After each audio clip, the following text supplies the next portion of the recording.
네, 강의 다시 이어가겠습니다.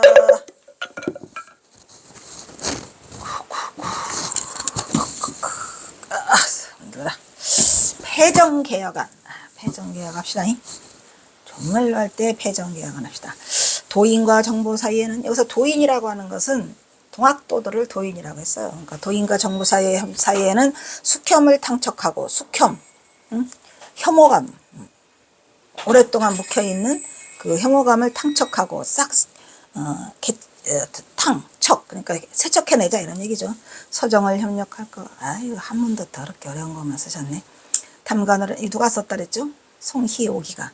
탐관노래는 그 제목을 사득해 일일이 엄징할 것 조사해가지고 얻어내갖고 다 일일이 엄징하자는 얘기야. 횡포한 부호배를 엄징할 것. 이 부호배 놈들, 부잔 놈들 집구석, 그죠? 몰입배. 배자 썼죠요. 그러니까 얼마나 나쁜 짓을 하면 몰입배자를 썼겠습니까? 불량한 유림과 양반배, 이 배라고 쓰면 안 돼. 배는 다 나쁜 놈들을 쓰는 거죠. 예, 유림도 나쁜 놈, 양반배도 나쁜 놈, 못된 버릇을 친게 하대 버릇을 어떻게 친게 구체적으로 쓰지 않아가지고 좀 재미는 있죠. 못된 버릇을 친게 노비번선은 불태워버릴까 짝짝짝. 칠반천인 반천이를 팔천민이라고 해가지고 이제 우리 승려를 듣죠. 때우는 계산하고 백정현을 머리에 쓰는 평양립은 벗어버릴까? 이 평양립, 이게 주홍 글씨처럼 이렇게 써서 쓰게 다니고 있잖아. 패링이 버려. 말도 안 돼. 그리고 청춘과부의 개가를 허락할까? 좋겠네. 청춘과부. 무명 잡세를 거두지 말거. 누가 제일 많이 거뒀죠? 조병갑이란 놈이 불효죄, 화합하지 않은 죄. 뭔 죄는 관리 채용은 지벌을 타파하고 지방의 문벌 같은 거를 타파하고 인재를 통행할 거. 외놈과 간통한 자는 엄징할 거. 외놈. 공사체를 막론하고 기왕의 것은 모두 무효로 할 거. 공채 사채 전부 다 빚 탕감해달라는 얘기요. 다 없애달라고. 뭔 놈의 이렇게 빚이 많아. 토지는 평균으로 분작하게. 평균 분작 알죠? 딱 똑같이 나눠서 하자라는 그런 만민평등이네. 이런 아름다운 세상이 오면 얼마나 좋겠습니까? 살만하겠죠? 그래서 만민평등을 꿈꿨는데 일본 놈들 때문에 다 짝바리가 나는 거예요. 얘들의 셋은 지난날을 떠올리며 전봉준, 송희옥, 그 다음에 나성산이었을까? 를 떠올리며 전봉준과 소기옥이 꿈꾸던 이 성세기가 생겼거든. 이들은 나름의 우쭐한 기분도 들고 마음이 흡족한다라 웃음이 절로 나오기도 하였으니 그래서 그들은 내친 김에 전주성 한 바퀴 돌자. 전주도 성이 있어요. 이러한 세상 세계가 계속되기를 바라며 새로운 날을 위해 서로가 이렇게 글을 약속하면서 다시 만납시다 라고 미리 이렇게 간을 본 거예요. 이게 다시 만날 것을 기약하면서 아쉬움을 줬고 헤어졌더라 이런 얘기예요. 이야, 또 이제 드디어 우리 경허선사 얘기 나오네. 경허선사.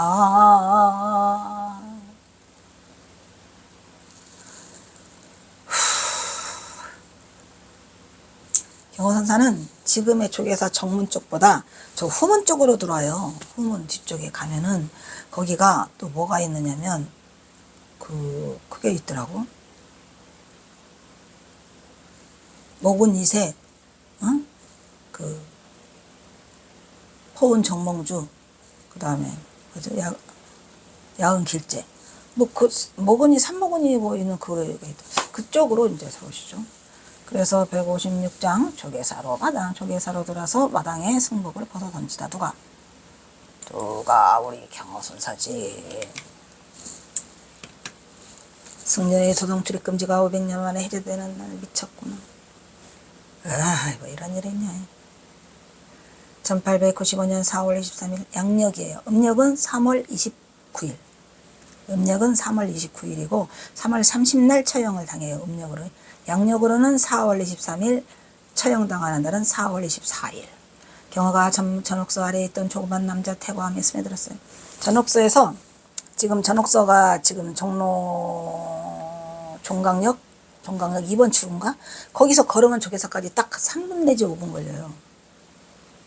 바로 한 사거리가 안 되는 거죠. 그러니까 거기에 들어와가지고 이제 거기에 태고감이라는 남자가 있었어요. 지금의 조계사는 아니고 저 뒤쪽으로.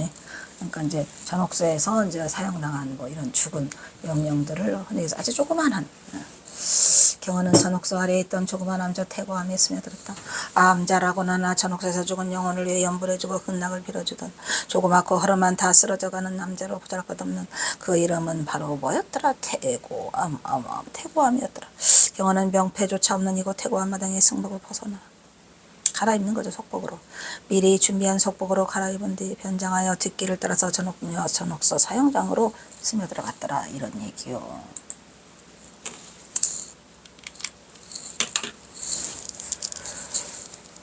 힘들다.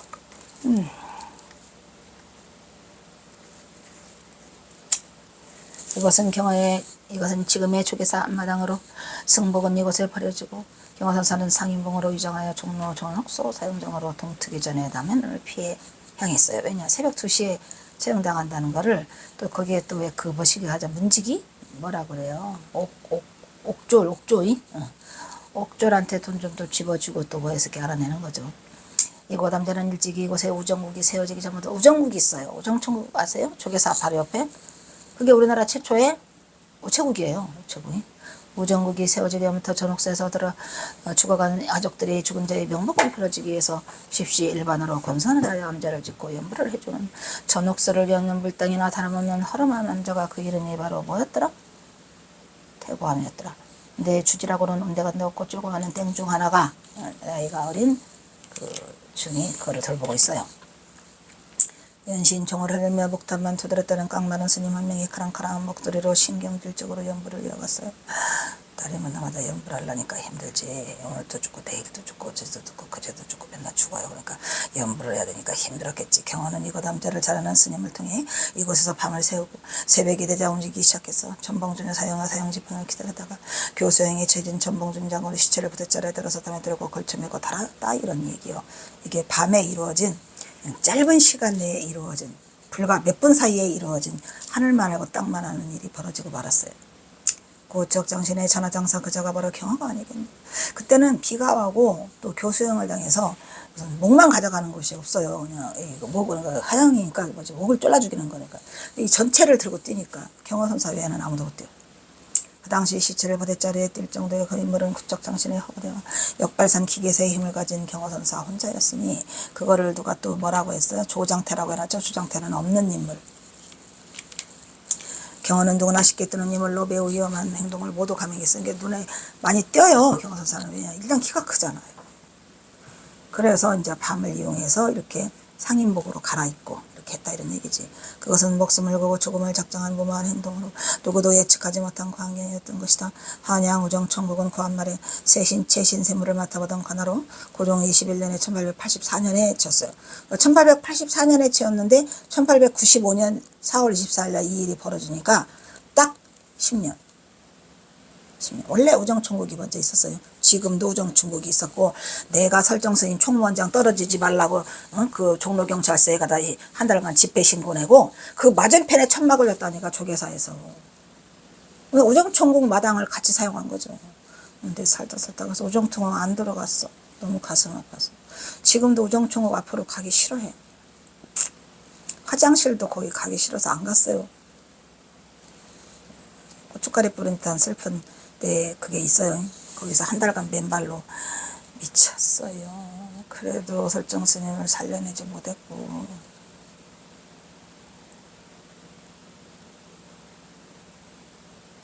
세월은 또 이렇게 흘러가고 설정 스님이 종문정에서 내려온 지 그게 5년인데 5년이 지나고 그 원행 스님이 나머지 임기했죠? 3년? 4년? 4년? 그리고 또 지금 누구야 이 스님? 응? 선명상 하시는 그 스님이 지금 또 이어가고 있잖아요. 그래서 거의 10년이 다 돼간답니다. 내 살다가 10년을 이렇게 허망하게 보낼 줄. 그 사이에 나는 이제 이거밖에 한 게 없어요. 지금 시키고 있는 거죠. 힘들다. 1884년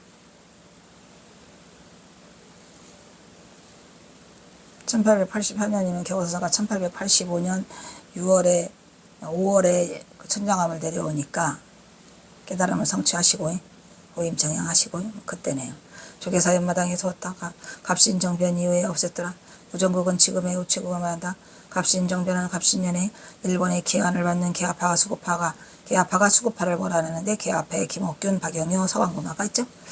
조선을 근대화시키기 위해서 오정천국 개국 축하연을 이용해가지고 일으킨 정변을 갑신정변이라고 하는데 그거를 뭐라고 하다 통곡의 3일천하 3일 동안 나라를 우정했어요. 3일간. 정변이 실패하고 정일전 예전까지 청나라와 일본이 조선의 이권을 두고 치열하게 다투면서 대립하게 되었으니 갑신정변은 1884년에 김옥균을 중심으로 한 급진 계아파가 서교시 근대화를 목표로 일으킨 정변을 말하는 것으로 일본 공사와 일본군의 지원을 받았어요. 우정총국 개국 축하연에서 난을 일으켰죠. 급진 계아파가 여러 온건파들을 다 살해해버렸어요. 이런 미친. 그러니까 오래 못 가지요. 5.15부터의 개혁이라. 윤태준, 한규직, 이주연 등 영선사 출신 민씨 척족 중에서 민영목, 민태호 등 그리고 조영아 등 여러 온건파 개혁파들이 한순간에 거기에서 그 축하연 자리에서 다 살해를 당하죠. 살해를. 그리고 하면 뭐해? 밀어주는 사람이 없는데. 일본 놈들의 비호활에 김옥균, 박영효, 서광범 이렇게 셋이가 계아파들이 한 거죠. 갑신정변은 고종을 속이고 세대각을 구상해 정강 14조 등을 개혁화를 추진했어요. 정나라 군세가 장덕궁에 준한 일본군을 공격하고 민중들이 일본 군사관을 공격하자 계획이 차절되고 말았어요. 3일 만에. 김옥균은 일본으로 망명했죠. 이 정변의 통곡의 3일천하로 허무하게 끝났어요. 이 정변은 고종에게도 큰 충격을 준 사건으로 급진 계아파와 원건 계아파 모두가 상당수의 인재들이 사라져 향후 근대화의 걸림돌이 되었고 정예대전 가습이 심해지는 등 큰 부정적인 영향을 줬어요. 갑신정변의 주요 인물 계화당의 김옥균, 서광범, 박영효, 홍영식도 있다. 홍영식 홍영식들 있었으니 박영효, 홍영식 대명이네. 이들이 일으킨 정변으로 배경은 청불전쟁이 발발하자 청나라 병력 3,000명 중 1,500명이 청푸정쟁에 혈투입되어 원세계가 이끄는 원세계 유안스카이가 이끄는 청나라 1,500명이 서울에 주둔하게 됐더라. 계화당 세력의 민씨 정권의 보수화 정책에 대한 불만을 표시하여 계화당이 먼저 일본 공사 닥개조의 신이치로의 공사관 병력을 지원받기로 약속하였으니 그리하여 우정국 개국 축하연을 이용해서 민씨 정권의 4대당 요인들이 다 살해되었어요. 이들은 계화당의 정보 수립에 14개조 개혁정강을 발표하고 공사관 병력 200명, 계화당 별기군 50명, 그리고 청나라 병력 1,500명이 동원돼갖고 크게 성공한 듯 보였지만 사실은 뭐야? 얼마 만에? 3일 만에 실패해서 계화당의 송영식이 피살됐어요. 홍영식이 피살되고 김옥균이 일본으로 망명가고 박영효는 미국으로 가고 누구지? 서광범도. 아이고 그 결과 조선행정은 더욱더 청해대전 간섭이 심화되고 보수 세력의 장기 집권화가 진행되어 조선을 집어삼키려는 주변국들의 움직임으로 인해서 조선의 운명은 암담한 어둠의 그림자가 되어 한치 앞을 불가할 수 없는 안개 속으로 미궁으로 받아들였으니 그야말로 풍전등화 같은 신세였던 것이었다. 이렇게 남의 나라가 개입해오면 우리나라는 개털이 되는 거죠. 힘이 없는 나라. 이러한 역사적 사건의 인증이 바로 조계사 옆에는 조선 최초의 우체국 우정총국이었다. 그 아래편은 죽은 자의 명복을 빌어대는 태고함이라는 작은 남자가 이 비극의 현장을 생생하게 지켜보고 있었던 것으로 죽은 자는 말이 없다. 다만 하늘은 알고 땅이 알아주더라. 바로 이곳 태고함으로 형도 스며들어 숨어있다가 전봉조의 사연 현장을 생생하게 지켜보았습니다. 이런 이야기도 비극적 역사의 현장은 마찬가지였지만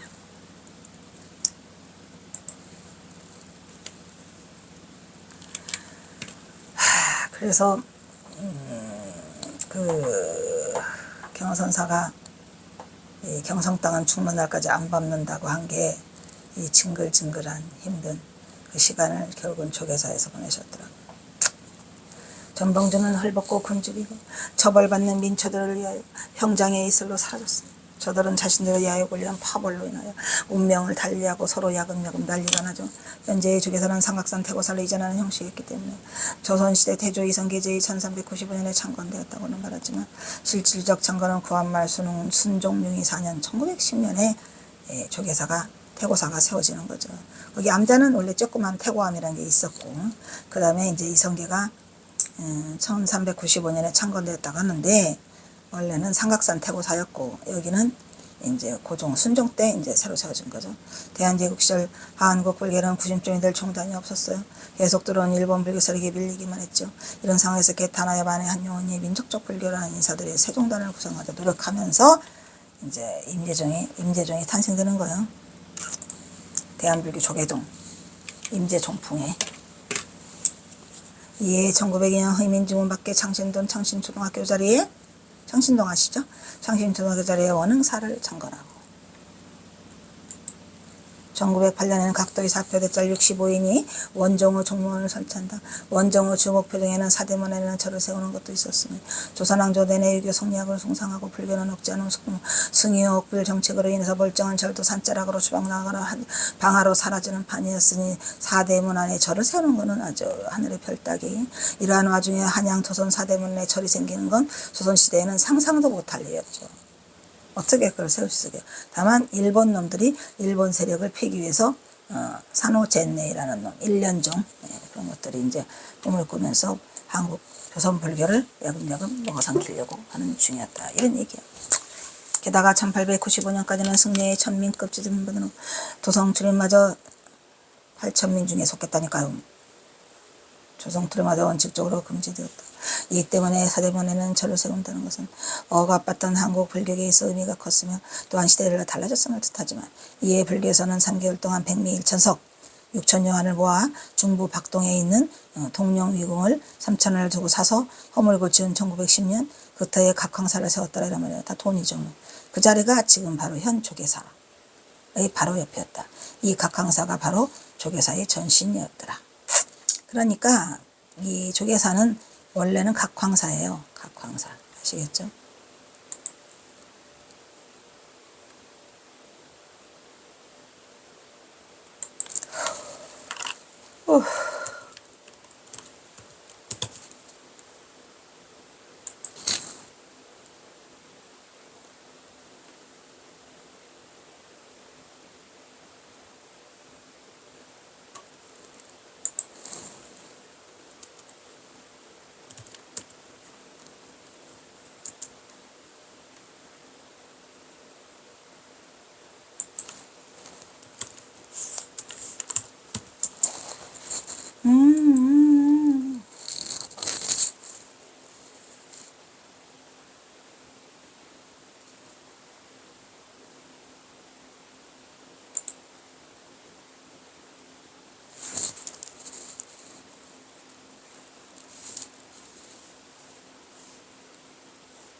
각황.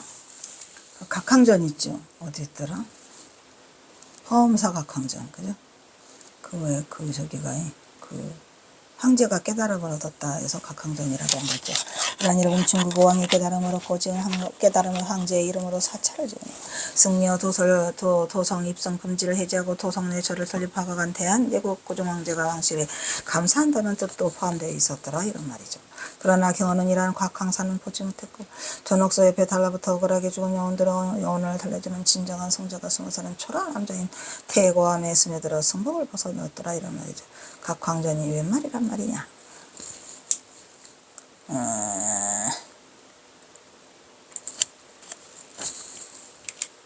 속복으로 변장하여 이곳을 떠나 신새벽에 전옥서를 행했던 것이다. 우정에게 허리를 숙이고 행여 구척장신이 단에 소리 뗄까봐 경원사는 허리를 구겼어요. 너무 눈에 잘 띄니까 경원사가 여기 스며들 때는 허리를 굽히고 장사치 상민들 장사치 옷을 입고 이렇게 갔어요. 세월이 흘러 광명천지가 오자 우진장 스님은 조계사와 종로 거리를 다니면서 학승으로 공부하던 젊은 시절에 붙던 누더기가 있었으니 이 승복은 원래 경허스님이 앞마당에 벗어놓은 승복이었다고 전설 따라 삼천리가 전해오고 있었죠. 이래저래 굴러다니다가 때는 저기서 키우던 개가 새끼를 낳아 덮어줬던 것인데 그래도 위대한 우리 경허선사에 오시더라. 마침없이 변변이었던 무진장 스님이 오셔서 30년간 바르고 닳도록 입었으니 당시 무진장 스님은 낡은 옷을 주워서 손수 갈아입으면서 6년 동안 이 경허선사 옷을 입고 반행을 했죠.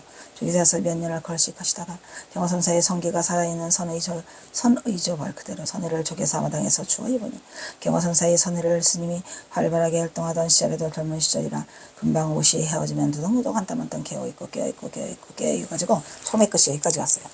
짧아지죠. 근데 그 이승복은 지금 어디 있더라? 조계사 수장고에 있더라. 말이 돼요? 경허선사 옷이 왜 수장고에가 있어? 올려놔야지. 어느 날 조계사 바닥에 붙어놓은 경허사 승복을 개집에 넣어 순산하도록 입을 놓쓰다가 봄이 되어 날씨가 따뜻해지자 경허사 승복은 개집에도 소용치 않아서 이래저래 파헤치면서 굴러다니다가 그것은 이 승복이 경허사의 승복이라 알고 있는 무진장 스님이 특별히 선사의 옷이라 해서 옷을 입고 간직했더라. 이런 얘기요. 그래도 무진장 스님이 그거를 입고 또 그거를 또 전년하 보살에게 줘가지고 전년하 보살이 조계사에 기증을 해서 지금은 조계사 수장고에 있더라. 말이 돼? 이 두더기를 무진장 스님은 젊은 시절 불도로 닦던 초심을 생각하시기에 손수 보관하고 있다가 1895년 9월 1985년 무진장 스님을 시봉하던 김재일 박사의 부인인 전년 보살에게 주었더라. 전년하 보살은 이 두더기를 거간하다가 무진장 스님이 2013년에 9월 9일날 일반하셔요. 조계사에 기증을 했어. 현재 조계사 지하 박물관에 보관 중이다. 경허가 벗어놓은 항목은 한 장에 아무도 모른 채 조계사 수장고에만 있더라. 이런 얘기야. 저것도 이제 끄집어내서 전시를 해야 되죠. 경허선사의 위대한 이상은 아직도 때를 만나지 못해 조계사 박물관의 영문도 모른 채 세상 밖으로 나오지 못하고 있어요. 영문도 몰라요.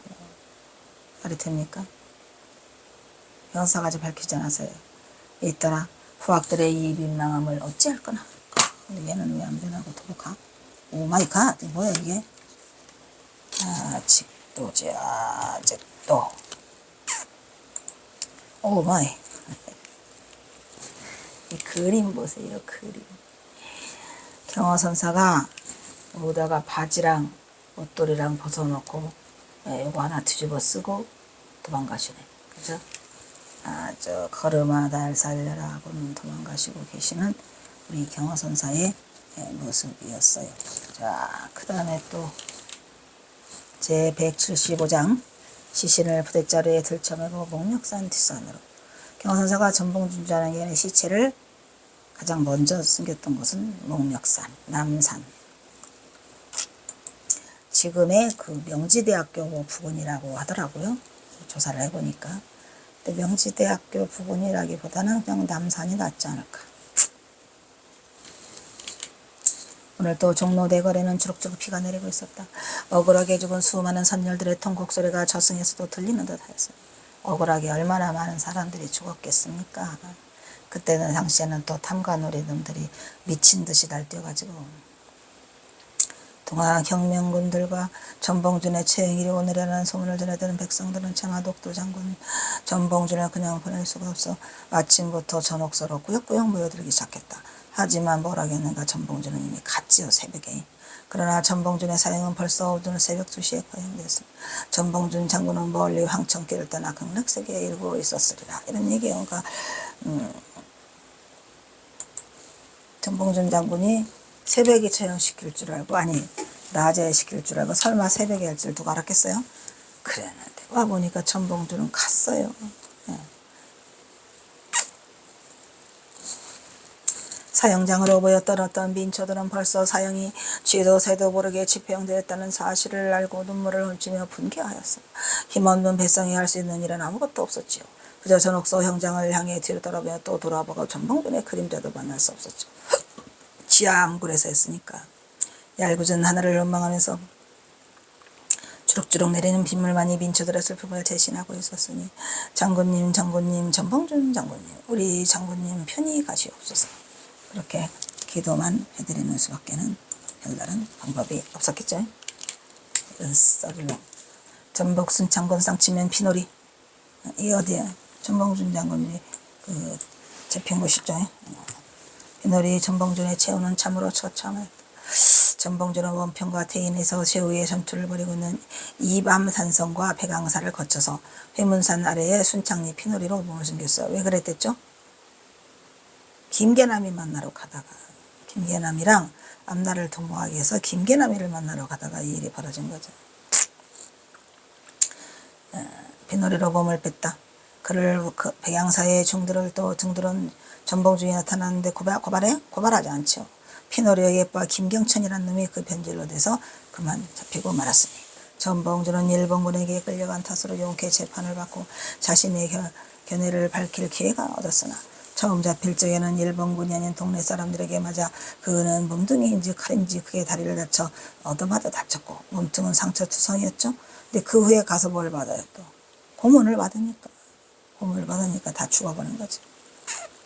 결국은 전봉준 장군이 도망가지 못했던 거는 그 담벼락을 넘지 못했던 거는 뭐 관군이 쓴 총알이다 아니면 뭐 그 몽둥이다 뭐 이런 여러 가지 말이 있는데 어쨌든 몽둥이라고 하고 싶어.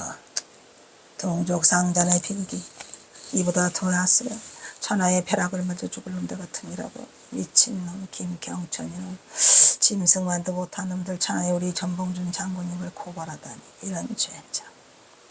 오랏줄에 묶여 잡혀가는 전봉준을 보기 위하여 마지막 샛별을 나누기 위하여 길거리에 몰려든 민초들의 울부짖음은 온통 그들의 통곡 소리로 가슴은 찢어지고 통탄날 일이었지만 그러니까 이때라도 빼돌렸으면 좋잖아요.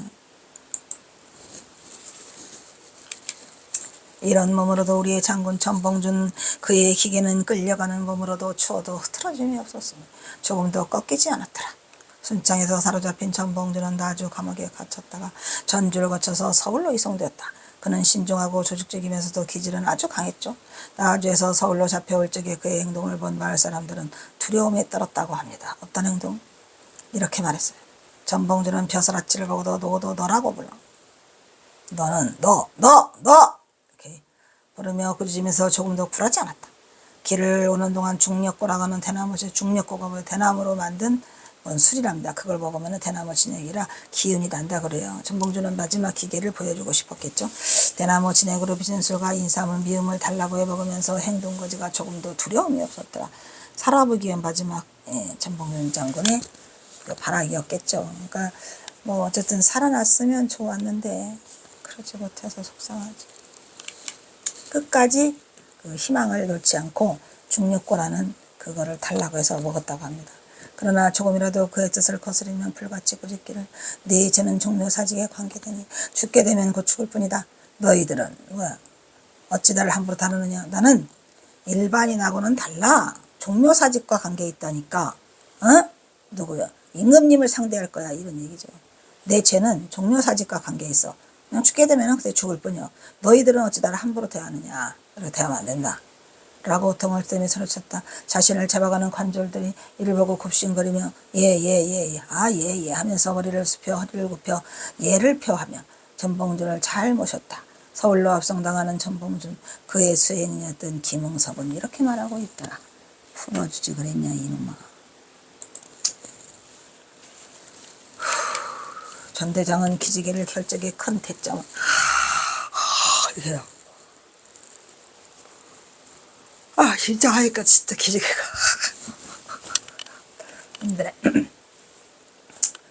힘들어요.